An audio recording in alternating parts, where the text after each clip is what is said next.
Bonsoir à toutes et tous, salam alaikum très chers citoyens éclairés. On va évoquer la situation en Palestine. Israël force les Gazaouis à un nouvel exode vers Rafah.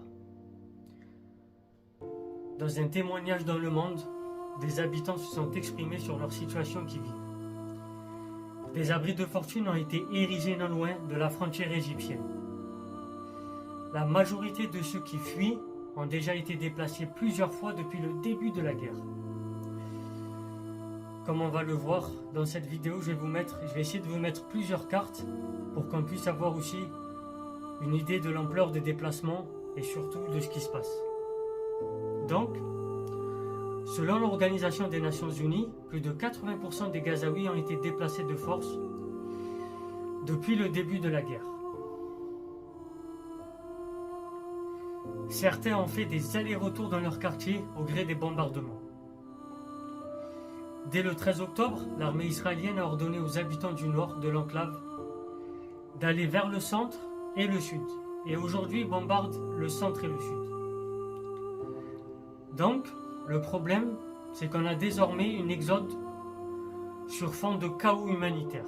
On risque des maladies et on risque plusieurs milliers de morts par la suite. Depuis début décembre, les militaires ont demandé une nouvelle évacuation dans de larges zones, dans le centre et à Khan Younes,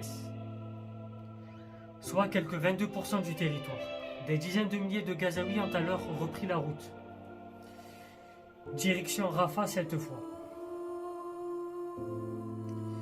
Rafah, je vous rappelle, c'est à la frontière égyptienne. Il y a des vidéos qui montrent de longues colonies de familles à pied avec des sacs à dos ou de petites valises et qui avancent sous la pluie. Le long d'une chaussée ou qui circulent aussi, bien évidemment, avec quelques charrettes qui sont surchargées, je vous le rappelle, avec des matelas et quelques rares voitures, très rares.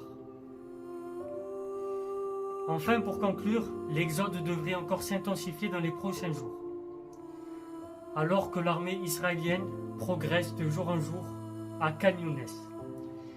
C'était Soso Lintello, c'était un petit point sur Israël, Hamas, Israël-Palestine, Israël qui bombarde des civils et qui tue des civils innocents. Partagez, likez, abonnez-vous. Salam alaikum, on se retrouve tous les soirs pour le live vers 20h.